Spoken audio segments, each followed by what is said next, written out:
Watch this till the end. Because what I overheard at 2 a.m. didn't just change my life, it saved my son's life. And if my flight hadn't been cancelled that night, he'd already be gone. I wasn't supposed to be home. Flight got cancelled, drove back from the airport at 2 a.m. instead of flying to Denver for my quarterly review. Walked into my house quietly, didn't want to wake my wife Stella or our 8-year-old son Jamie. That's when I heard her voice from our home office. On speakerphone. The test came back positive. Acute lymphoblastic leukemia. Jamie needs treatment immediately.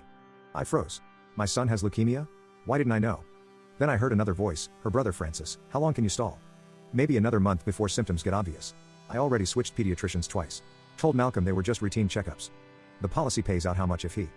$3 million. Double indemnity for illness before age 10. My knees nearly buckled. But Stella, he's your son. He's Malcolm's son.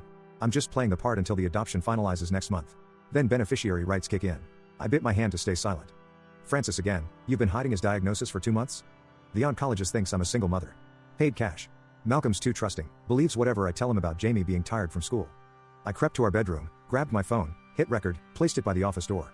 Once the adoption's final and things progress naturally without treatment, I'll play the grieving mother. Malcolm will be too destroyed to question anything. Then divorce him a year later. Clean break. Set for life. 20 minutes of recording. Admission after admission. How she'd intercepted lab results. Forged my signature on medical forms. Convinced Jamie his headaches were normal. I drove to the hospital. Found the oncologist she'd mentioned, Dr. Morrison. Explained everything. She pulled the records. 2 months of mistreatment. 2 months that could have made the difference between 90% survival rate and 60%. Called my lawyer at 3 a.m. Then my brother, he's a detective. Then Child Protective Services. By 6 a.m., I had emergency custody papers, a police escort, and a medical team ready. Walked into my house at 7 a.m. Stella was making breakfast. Flight got cancelled, I said. Oh. You scared me. Jamie's still sleeping. He's not sleeping. He's sick. You knew. We're going to the hospital. Now. Her face went white. I don't know what. I played the recording. Her brother's voice. Her voice. The 3 million. The adoption. Everything. She lunged for my phone. My brother walked in with 2 officers. Jamie started treatment that afternoon. The oncologist said another month and it would have spread to his central nervous system. Irreversible.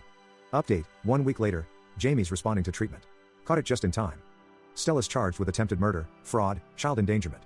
Francis got conspiracy charges. Found out more, she never worked in pharmaceuticals. Was a medical billing specialist fired for insurance fraud. She targeted me through the grief counseling center where Jamie and I went after his mom died. Knew exactly how vulnerable we were. Update, 6 months later, Jamie's in remission. Full recovery expected. Stella got 15 years.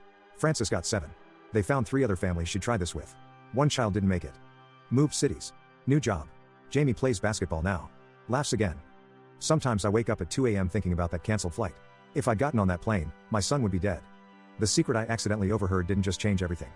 It saved everything.